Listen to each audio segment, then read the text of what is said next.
అందరికీ నమస్కారం అండి. ఈరోజు నేను మాగాయ చేశాను. అది చేసే విధానము, ముందుగా ఒక 4 మామిడికాయలు తీసుకున్నాను. ఏ మామిడికాయలైనా పర్వాలేదండి దీనికి. పుల్లగా ఉంటే చాలు అనమాట. అయితే వీటిని శుభ్రంగా కడిగి తుడిచి పైన తోలంతా తీసేయాలి.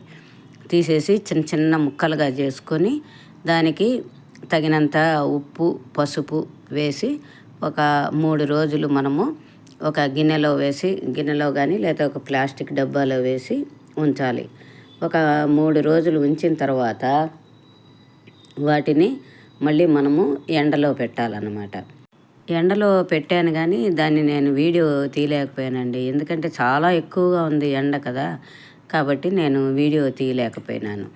తర్వాత ఒక్కరోజు ఎండే చాలండి. చాలా ఎండగా ఉంది కాబట్టి ఒక్కరోజు ఎండ సరిపోతుంది. మనం వడియాలు ఎండపెడితే ఎలా వస్తుందో ఆ విధంగా ఉండాలండి. తర్వాత ఒక స్పూను మెంతులు, 2 స్పూన్లు ఆవాలు వేయించాలండి. వేయించి బాగా వేగిన తర్వాత మనకి మంచి వాసన వస్తుంది. వేగిన కమ్మటి వాసన వస్తుంది. వచ్చిందంటే బాగా వేగిపోయినట్టు. దాన్ని తీసి పక్కన పెట్టి కొంచెం చల్లారాలి. చల్లారిన తర్వాత మిక్సీ పట్టుకోవాలి.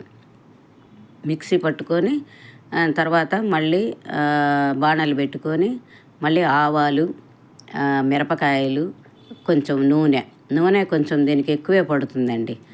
ఒక 100 గ్రామ్స్ దాకా పడుతుంది. మనకి 4 కాయలు అయినా కూడా ఒక 100 గ్రామ్స్ నూనె పడుతుంది అనమాట. ఆ నూనెలో బాగా ఈ పోపు వేసిన తర్వాత ఇప్పుడు మనమంతా ఎండబెట్టి అంతా అయిపోయింది కదా, దీన్ని ఈ మామిడికాయ ముక్కలన్నింటినీ, మాగాయ ముక్కలంతా ఈ నూనెలో వేసి బాగా కొంతసేపు ఒక 10 నిమిషాల దాకా వేయించుకోవాలి. వేయించుకున్న తర్వాత ఈ మెంతి పొడి, ఆవు పొడి, మళ్ళీ మిరప్పొడి ఒక 100 గ్రాములు వేసుకోవాలి. మనం ముందుగానే ఉప్పు, పసుపు వేసి నానబెట్టేసాం కాబట్టి ఈ మామిడికాయ ముక్కల్లో ఇప్పుడు మళ్ళీ మనము ఉప్పు వేయని అవసరం లేదనమాట. ఆ ఉప్పే మనకి సరిపోతుంది. ఎక్కువ వేయకూడదు దీనికి. ఇది బాగా చల్లారిపోవాలండి. చల్లారిన తర్వాత మనము ఒక ప్లాస్టిక్ దాంట్లో కానీ లేదంటే జాడీలో కానీ స్టోర్ చేసుకుంటే మనకి ఎన్ని రోజులైనా కూడా పాడవకుండా ఉంటుందన్నమాట. తడి తగలని ప్లేస్లో పెట్టుకుంటే మనకు ఎన్ని రోజులైనా ఉంటుంది. మీరు కూడా ట్రై చేసి ఎలా వచ్చిందో నాకు కామెంట్లో చెప్పండి. Thank you for watching.